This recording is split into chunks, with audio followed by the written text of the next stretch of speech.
Coach, I know every single game right now with such young players is an opportunity for them to learn. You started the game with them, you ended the game with them. What do you hope they take away from this? Yeah, how do you finish games? I think that on the defensive end, trying to figure out how do you just come up with a couple more stops. Credit to New Orleans. I think Queen and Alvarado had a good second half there and put some pressure on our defense. And then I think offensively, how do you take care of the ball a little bit better? How do you execute a little bit better and finish? So great learning opportunity, and the road trip continues. Ryan Kalkbrenner really had his hands on everything tonight. What is the next step for him? Yeah, it's just to keep doing it. Not get bored with the same responsibilities that you have every night, which is to protect the paint and dominate the paint on both ends of the court. And I think that we're seeing that from him defensively and then offensively too. He's a great lob threat on the offensive glass, creating some extra possessions for us and his screen assists. So just keep doing it. Keep doing it at a high level and be able to finish and win games. We saw Trey Mann getting going tonight. His shot is starting to fall. How much will that open things up for you? Yeah, it definitely just helps us, I think, develop more depth. Being able to go to somebody off of your bench to give you a little bit more pop at times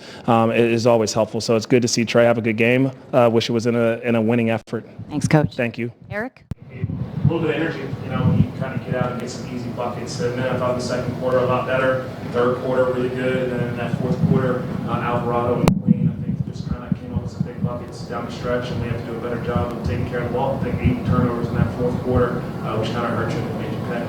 Yeah, one turnover was also, Sion trying to get the ball in there. What was that play trying to design to get the ball to Ryan? What happened? Yeah, no, try to get Colin coming back to his right hand. He's got to release a little bit sooner, I think, but our execution could have been better. But it's a great learning experience, for some of those guys that were out there at the end of the game that might not have the same reps that they've had other places or so far this year. So it'll be good for us to go back and watch the film to see how we can tighten that up and be a little bit better executed. You mentioned learning experiences for the guys. Obviously, the coach is going to win these games, but at some point, how do you balance learning experiences and also trying to win games and be a better team? Yeah, I think that all the guys out there are competing their tails off and trying to win a game and build winning habits. And so I think that you can have the best of both worlds where you're playing your young guys, letting them develop, and while also trying to win some of these games and learn. All right, guys. Appreciate it.